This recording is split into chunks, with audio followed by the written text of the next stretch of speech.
Welcome back, wise and compassionate souls.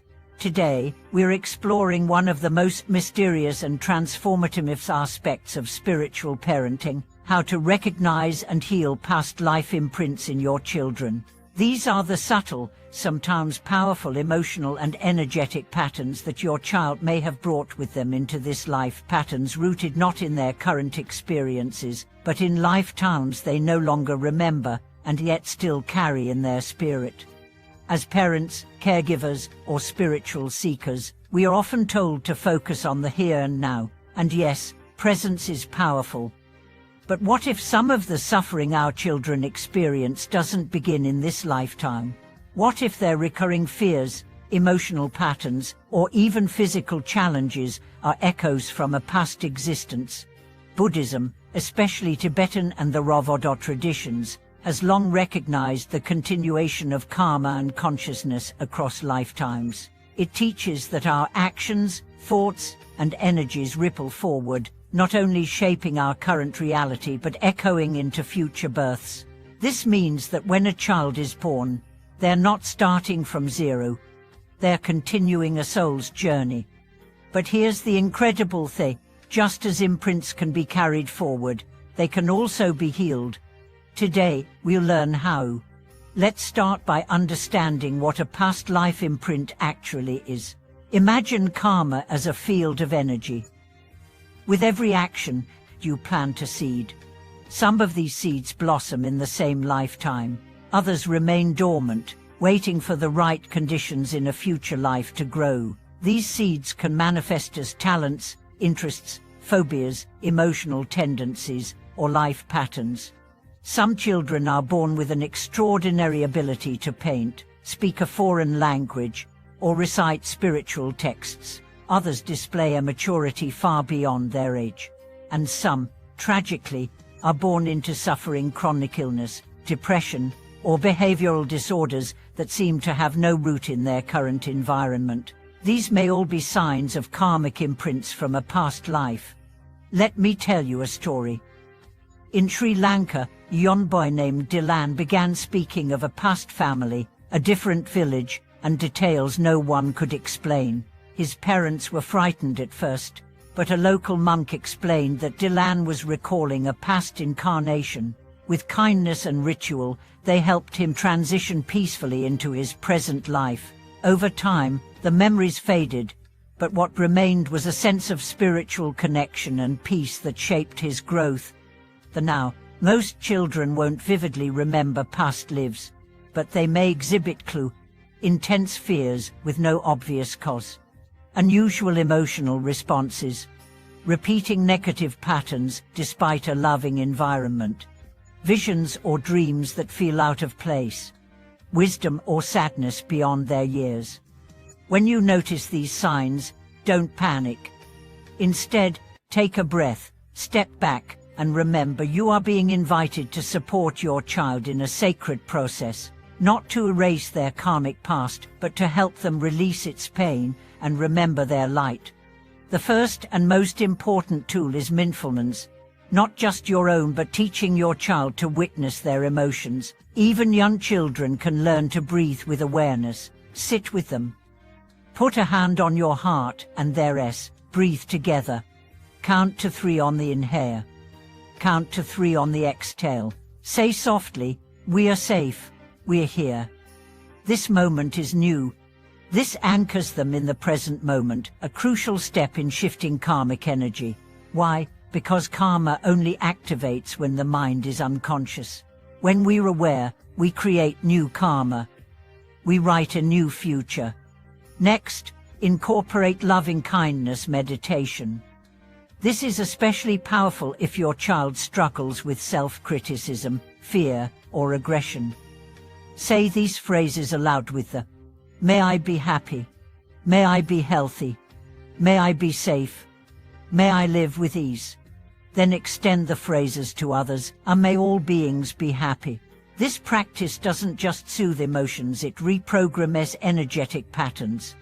It literally begins to melt old karmic residue. For deeper healing, consider chanting. Mantras are sacred sound vibrations that cut through karmic knots and purify the subconscious mind.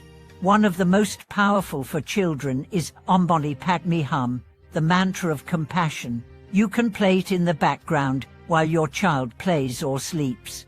Over time, the vibration begins to harmonize their energy field. Another practice is visualization. If your child is old enough, guide them through a simple journey.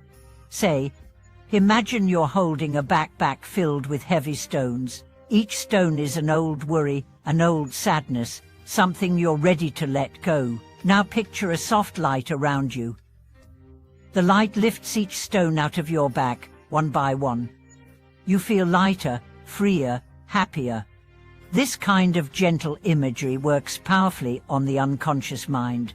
It helps release stored emotions without needing to analyze them. Don't underestimate the power of ritual.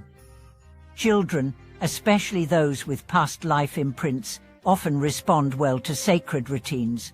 Create a bedtime ritual that includes lighting a candle, saying a prayer or blessing, and setting an intention. Tonight we release all worry. Tonight we sleep in peace. Tomorrow is a new day. These repeated affirmations begin to rewire the inner landscape of your child's consciousness. But remember, no healing happens in isolation. Your inner state matters deeply. Children are energetically attuned to their caregivers. If you're anxious, angry, or emotionally scattered, they absorb that frequency. So do your own healing work. Meditate, journal, speak your truth, forgive your own past. As you clear your karmic imprints, you naturally create space for your child to do the same. Let me share another story. A woman named Erin had a daughter, Lily, who from infancy was highly anxious, night terrors, separation anxiety, difficulty with touch. Erin tried everything: doctors, therapy, dietary changes. Nothing helped. One night, she sat in meditation and asked, "What does Lily's soul need?" The word that came was precognition. Erin began speaking to Lily's soul as if it were ancient. She stopped trying to parent her like a child. She began using mantras, energy healing, and most importantly, deep presence. Within weeks, Lily changed. Her body relaxed. Her sleep improved. Erin later learned through a past life regression that Lily had been abandoned in a previous life. Her fears weren't irrational, they were cellular, and love was the medicine. If you feel called to explore past lives more directly, you can consult a trained regression therapist.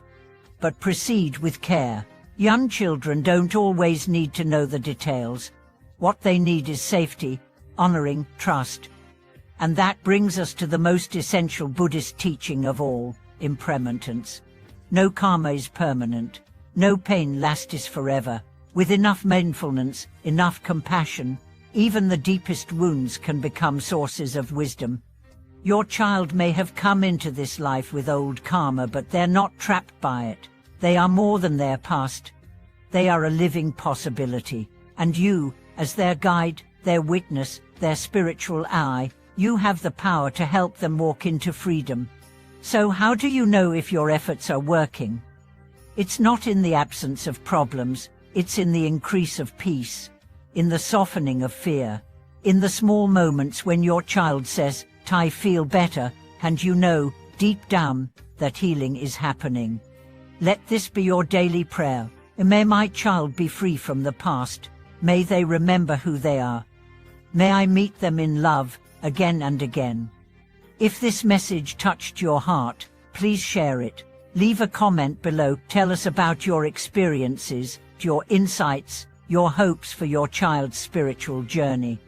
And if you haven't already, subscribe to the channel. Your presence here helps us keep spreading these messages of healing and light to families around the world. Until next time, breathe with your child, see their soul, trust the journey. And remember, the karma of the past may be strong, but the power of your love is stronger.